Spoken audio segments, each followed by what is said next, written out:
Mano a mano.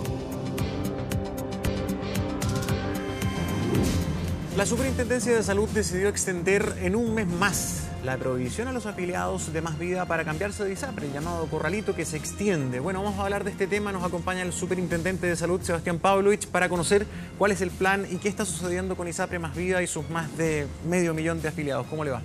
¿Qué tal? Buenas tardes. ¿Por qué se extiende en un mes más y en qué consiste en la práctica este traspaso a la ISAPRE óptima? Que eso es en la práctica lo que está ocurriendo, ¿no? Lo que ocurre es que el administrador provisional nombrado por la Superintendencia de Salud para efectos de normalizar la situación de la ISAPRE Más Vida se ha dedicado o ha dedicado sus esfuerzos durante este mes básicamente a normalizar la relación con los prestadores, regularizar los pagos y, por otro lado, estabilizando la ISAPRE, tenía otra misión, que es buscar una salida justamente para la actual crisis de ISAPRE Más Vida. Y en ese sentido, abrió las puertas de la ISAPRE justamente para que posibles interesados revisaran los antecedentes. A partir de eso, tiene una oferta concreta en la mesa. Y en ese sentido, lo que nos informó ayer en la tarde fueron varias cosas. Primero, que de acuerdo a los análisis que habían hecho, no iba a ejercer la facultad de adecuar los precios de la cartera, es decir, mantenía los precios de los planes de salud de los afiliados de ISAPRE Más Vida. Adicionalmente, pide autorización para la transferencia de cartera, que está dentro de la oferta que tiene sobre la mesa. Y al mismo tiempo, para efectos de poder operativizar esa oferta concreta que tiene sobre la mesa, necesita o requiere o solicita que se extienda esta medida extraordinaria tomada por la Superintendencia de congelamiento de afiliaciones y desafiliaciones. Ahora, ¿este mes alcanza en el tiempo para el procedimiento, para el traspaso?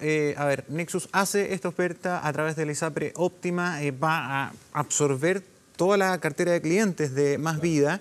La pregunta es, ¿en cuánto tiempo es el procedimiento y qué impacto puede tener para esas más de 500.000 personas que van a llegar a una ISAPRE bastante más chiquitita?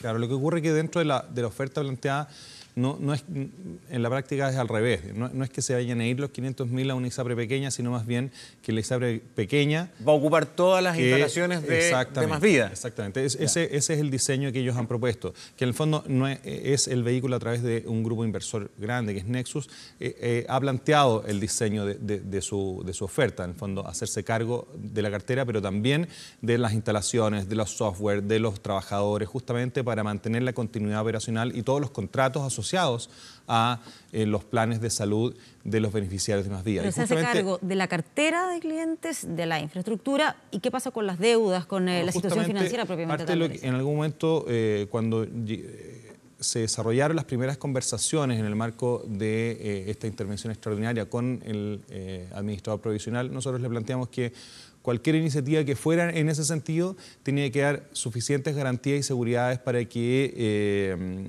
la superintendencia pudiera aprobar esta operación. Y dentro de esa seguridad justamente estaba el hacerse cargo de todo este pasivo que tiene a la ISAPRE Más Vida en una situación complicada. Y justamente parte del diseño es justamente hacerse cargo. Nosotros se lo planteamos ayer también al nuevo directorio de Empresas Más Vida. Por un lado está la ISAPRE y por otro lado el holding, y le planteamos lo mismo. De alguna manera, alguien que tiene que pagar las cuentas de la fiesta y por lo tanto corresponde que efectivamente ellos se hagan responsables de pagar todas las deudas a los acreedores que hoy día... ¿No se transforma eso en un riesgo para los afiliados, en el sentido en que se hace este traspaso, pero también con los problemas que se supone tiene en la actualidad Más Vida? ¿Qué puede asegurar entonces que efectivamente no vaya a ocurrir algo similar ahora en esta otra empresa? No, lo que ocurre es que va a haber toda una serie de traspasos de recursos justamente para que ISAPRE Más Vida resuelva sus problemas y los contratos y los afiliados efectivamente entren en esta nueva ISAPRE, en este nuevo escenario, manteniendo los contratos, que es básicamente lo más fundamental aquí. Las razones de esta medida y de que esto efectivamente hoy día sea la alternativa viable es justamente que se logran unos objetivos fundamentales que tuvo la superintendencia al momento de intervenir. Lo que estábamos viendo es que muchos afiliados se estaban yendo y estaban accediendo a contratos que estaban en peores condiciones que los que tenían antes.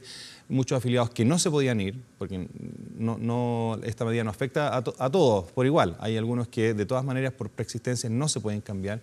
Y esos beneficiarios, esas personas, corrían el riesgo de ver cómo se desmoronaba su ISAPRE sin que finalmente pudieran protegerse sus contratos.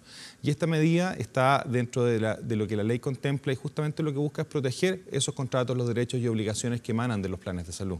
¿Hay un tiempo determinado para el traspaso? Porque este es un hecho, ya esto ya es un proceso que está en marcha. Nosotros le planteamos al administrador provisional y también le planteamos al directorio de Más Vía que estábamos contra el tiempo, que esto no se podía extender indefinidamente, que como es una medida extraordinaria, que efectivamente impide el ejercicio de un derecho que es cambiarse de ISAPRE, tenía que tener un límite en el tiempo y justamente la justificación tenía que ver con encontrar una solución general. Después levantado esta restricción y transferida la cartera, las personas van a tener 2 meses para decidir si quieren quedarse con sus contratos actuales vigentes que van a ser respetados o eventualmente, ya no en la incertidumbre, ya no en el apuro de cambiarse, poder evaluar si hay otras alternativas que les parecen más seguras o convenientes. Y por lo tanto, ahí se va a dar un espacio para que sea el nuevo controlador de alguna manera el que tenga la capacidad para recuperar esa confianza perdida por parte de los afiliados. ¿Cuándo van a tener libertad para cambiarse de ISAPRE?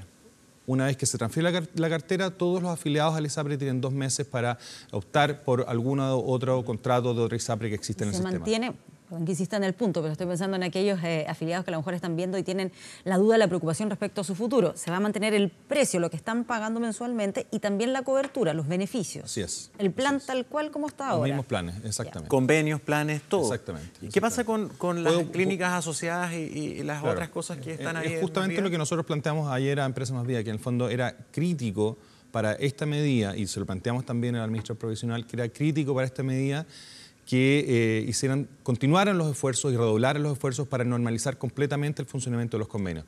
Ya hay algunos convenios que están normalizados, hay otros que todavía están en proceso de normalización y eso tiene que ver con recuperar la confianza, pagar las deudas, asegurar pago para futuro y efectivamente volver a recuperar el funcionamiento normal de una ISAPRE que efectivamente se ha visto afectada de manera importante por los últimos 2-3 meses de especulaciones importantes que la han afectado. Hasta la medianoche las ISAPRES tienen plazo para comunicar si van a subir o no sus valores planes. Sí. ¿Qué novedades pueden haber al respecto y particularmente con Más Vía? Imagino que no va a subir el valor. Bueno, justamente el administrador provisional ha informado que ISAPRE Más Vía no va a subir el precio de sus planes para el próximo periodo.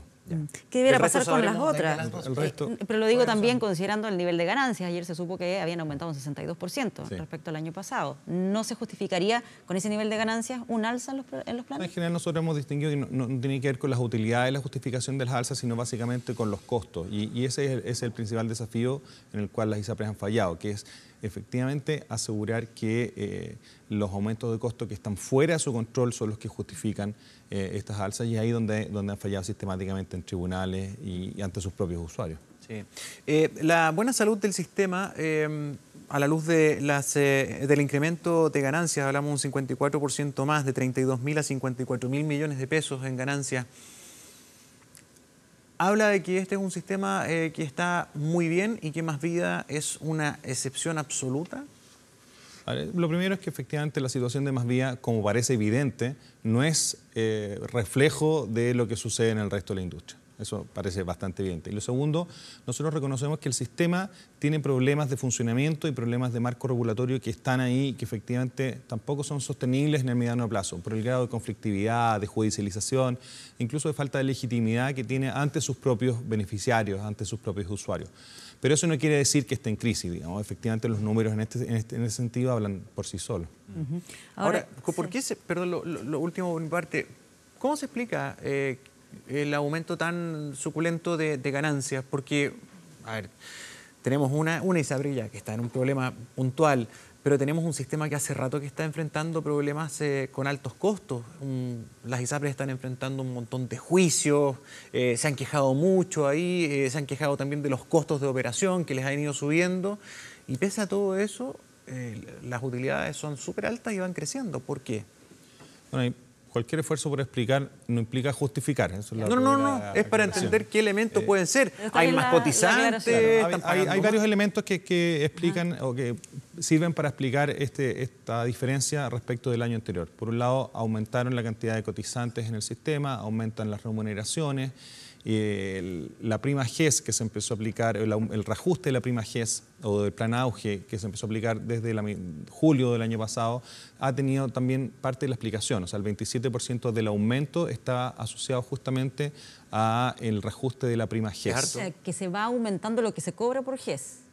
Claro, el año pasado se dictó un nuevo, cada 3 años se dicta un nuevo decreto, el año pasado se dictó un nuevo decreto y las ISAPRES a partir de lo que está establecido en la ley están facultadas para reajustar lo que cobran por ese paquete de si le está beneficios. quedando un 27%, si le está quedando un 27% de las utilidades producto de la prima GES, es un claro indicio de que se está ocupando súper poco y nada. Lo quiero complementar con ese dato porque Sí, claro. no lo traté de encontrar. ¿Cuánto es lo que se usa finalmente? Las tasas varían dependiendo de cada ISAPRE, pero el promedio, pese a que ha mejorado la tasa de uso, todavía está dentro de 1,4, 25% de tasa de uso y ha subido o ha mejorado un poco esa tasa de uso, pero no lo suficiente como para decir que está muy bien. Efectivamente es baja. Pero la duda que tengo es, ¿se cobra por algo que no se usa? ¿Se cobra por si acaso? Que en la práctica las personas efectivamente no están usando, ya sea porque optan, que es un derecho de las personas a optar por su plan complementario, o eventualmente, y que es lo que nosotros vemos también,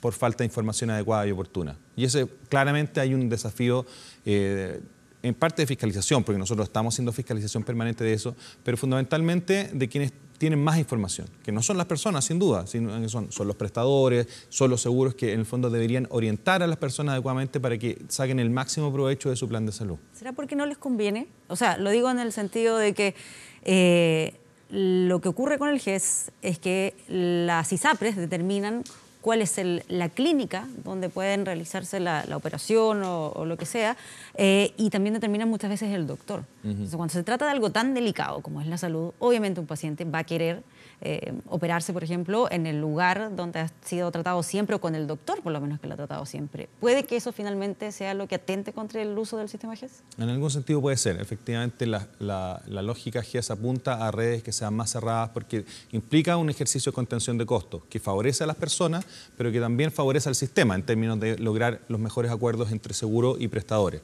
Muchas veces puede ocurrir esa renuncia al GES porque se privilegia la atención con un médico de confianza.